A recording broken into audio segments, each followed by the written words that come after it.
வணக்கம் தமிழ் சொந்தங்களே, welcome to riches cup சேசாமி.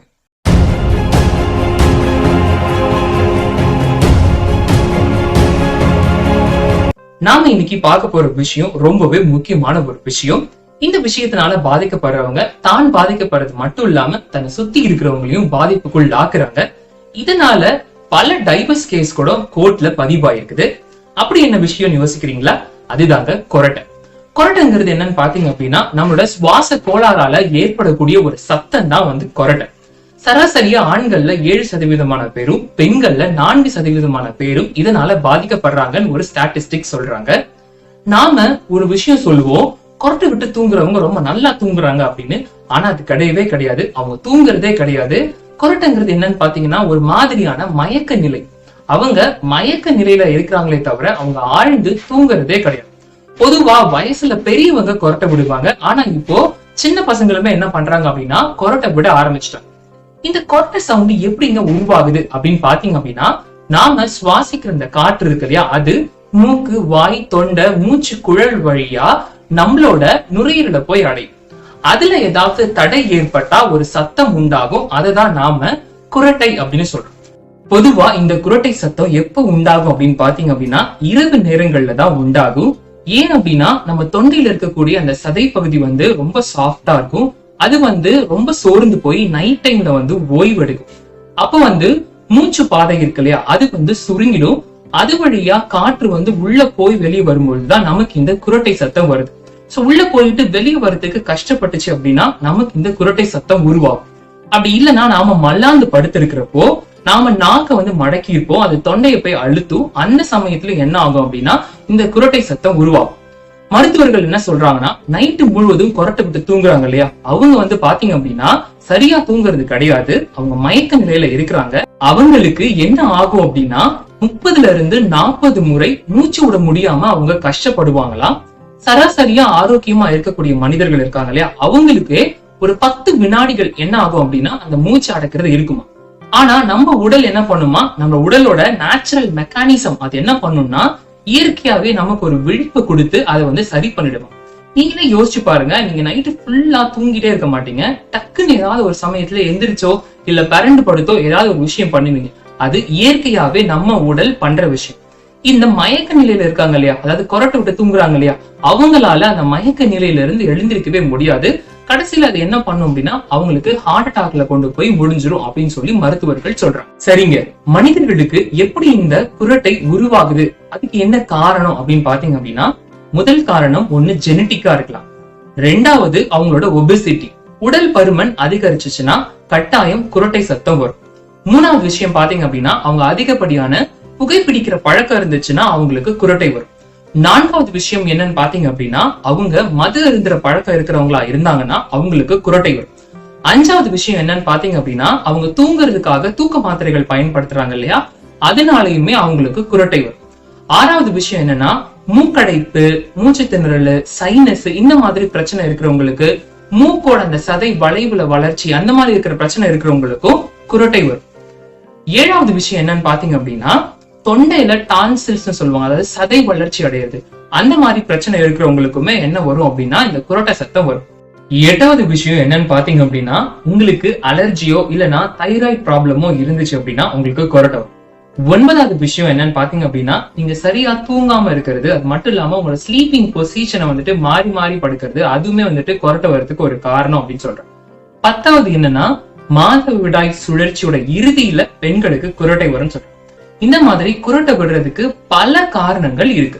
சரிங்க, சாதாரண கொரட்டை தானே, அது என்ன பண்ணிட போகுது நம்மள அப்படின்னு நீங்க கேட்டீங்க அப்படின்னா சாதாரணமா எடுத்துக்கவே முடியாது. இது ஒண்ணும் நல்ல விஷயம் கிடையாது. இது கண்டிப்பா ஒரு பிரச்சனை தான். நைட்டு நல்லா கொரட்டை விட்டு தூங்குறவங்க காலையில எந்திரிச்சு பாத்தீங்க அப்படின்னா அவங்களுக்கு பயங்கரமான தலைவலி இருக்கும். ரொம்பவே டயர்டா ஃபீல் பண்ணுவாங்க. உடல் சோர்வா இருக்கும்.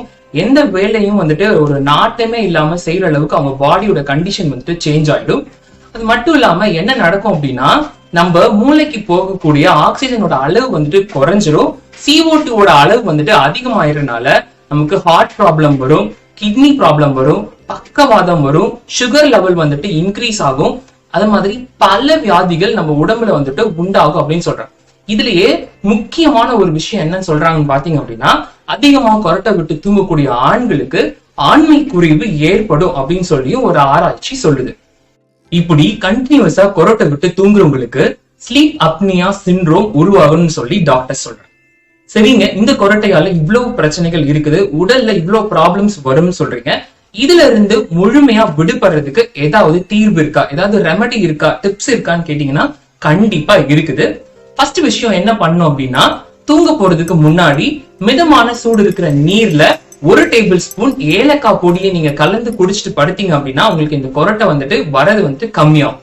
ரெண்டாவது விஷயம் என்ன அப்படின்னா, மிதமான சூடு இருக்கிற பால்ல 2 டேபிள் ஸ்பூன் மஞ்சத்தூள் நீங்க கலந்து குடிச்சீங்க அப்படின்னா உங்களுக்கு இந்த கொரட்டை சத்தம் வரது நின்னு போயிடும். மூணாவது விஷயம் என்னன்னு பாத்தீங்க அப்படின்னா, காலையிலயும் நைட்லயும் உங்க நாசியில் இருக்கிற நாஸ்ட்ரில்ஸ் மூக்கு துவாரங்கள் இருக்கு இல்லையா, அதுல 2 சொட்டு நெய் விட்டுட்டு நீங்க படுத்தீங்க அப்படின்னா இந்த கொரட்டை விடுற சவுண்ட் என்ன ஆகும் அப்படின்னா குறைஞ்சு போயிடும்.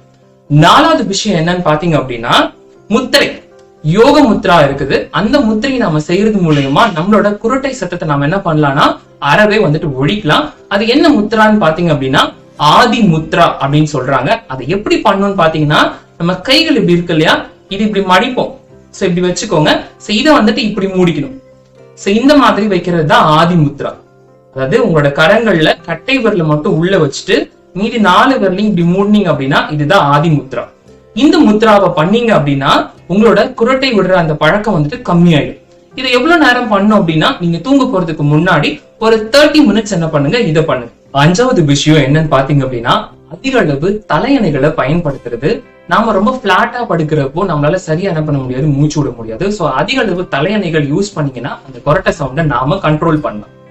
6வது விஷயம் என்ன அப்படின்னா, மது அருந்துறது, போதை வஸ்துக்கள் பயன்படுத்துறது, அது மாதிரி தூங்குறதுக்காக தூக்க மாத்திரைகள் பயன்படுத்துறது, இதெல்லாத்தையுமே நம்ம ஸ்டாப் பண்ணோம் அப்படின்னா நமக்கு வரக்கூடிய கொரட்டையும் நாம நிறுத்தலாம். 7வது விஷயம் என்னன்னு பாத்தீங்க அப்படின்னா, உங்களுக்கு சளி, ஜலதோஷம், மூக்கடைப்பு இந்த மாதிரி பிரச்சனை இருக்கிறப்போ உங்களுக்கு மூக்கு அடைச்சிருச்சுன்னா உங்களால மூக்கால சுவாசிக்க முடியாது. அப்ப நீங்க என்ன பண்ணுவீங்கன்னா வாய் வழியா சுவாசிக்க ஆரம்பிப்பீங்க. அப்பயும் உங்களுக்கு இந்த கொரட்டை சவுண்ட் வரும். அந்த மாதிரி சமயத்துல நீங்க என்ன பண்ணலாம் அப்படின்னா, தூங்க போறதுக்கு முன்னாடி நீராவி பிடிச்சிட்டு தூங்குனீங்க அப்படின்னா உங்களோட நாஸ்ட்ரில்ஸ் கிளியர் ஆயிடும். நீங்க சுவாசிக்கிறது ரொம்ப ஈஸியா இருக்கும். உங்களுக்கு கொரட்டை சவுண்டும் வராது. 8வது விஷயம் என்னன்னு பாத்தீங்க அப்படின்னா, மல்லாந்து படுக்காம ஒரு கணிச்சு சைடா படுக்கிறது. அதாவது அதுவும் இடது பக்கம் நீங்க படுத்தீங்க அப்படின்னா கொரட்டை சவுண்ட் உங்களுக்கு வரவே வராது. அது மட்டும் இல்லாம உங்களுக்கு நல்ல தூக்கமும் வரும். 9வது விஷயம் என்னன்னு பாத்தீங்க அப்படின்னா, சிபிஏபி யூஸ் பண்றது. அதாவது என்ன அப்படின்னா, கண்டினியூஸ் பாசிட்டிவ் ஏர்வேவ் பிரஷர். சோ அந்த டிவைஸ் நீங்க யூஸ் பண்றது மூலமா நீங்க என்ன பண்ணலாம்னா கொரட்டை விடக்கூடிய சவுண்ட் நீங்க கம்மி பண்ணிக்கலாம். 10வது விஷயம் என்னன்னு பாத்தீங்க அப்படின்னா, நாம சில யோகாசனாஸ் செய்யறது மூலமா நம்மளோட குரட்டையை நாம அறவே ஒழிக்கலாம். என்னென்ன யோகாசனாஸ் பாத்தீங்க அப்படின்னா, ஃபர்ஸ்ட் ஒன் புஜரங்காசனா. இது ஒரு கோப்ரா மாதிரியான ஒரு போஸ் கொடுக்கிறது. 2வது பாத்தீங்க அப்படின்னா தனுராசனா, பௌ மாதிரியான போஸ் கொடுக்கிறது. 3வது பாத்தீங்க அப்படின்னா பிரம்மாரி பிராணயமா. 4வது யுஜாயி பிராணயமா. 5வது நதிசூடன் பிராணயமா. 6வது கபில்பதி பிராணயம். சோ இந்த மாதிரியான யோகாசனாஸ் நாம பண்றப்போ நம்மளுடைய குரட்டையில இருந்து நமக்கு ஒரு பண்ண மறக்காதீங்க. இந்த வீடியோ உங்களுக்கு பிடிச்சிருந்துச்சுன்னா லைக் பண்ணுங்க, கமெண்ட் பண்ணவும் மறக்காதீங்க. இன்னும் இந்த சேனலை நீங்க சப்ஸ்கிரைப் பண்ணலன்னா கீழே இருக்கிற பெல் பட்டனை பிரஸ் பண்ணி சப்ஸ்கிரைப் பண்ணிக்கோங்க. என்றும் இணைந்திருங்கள் அன்புடன்.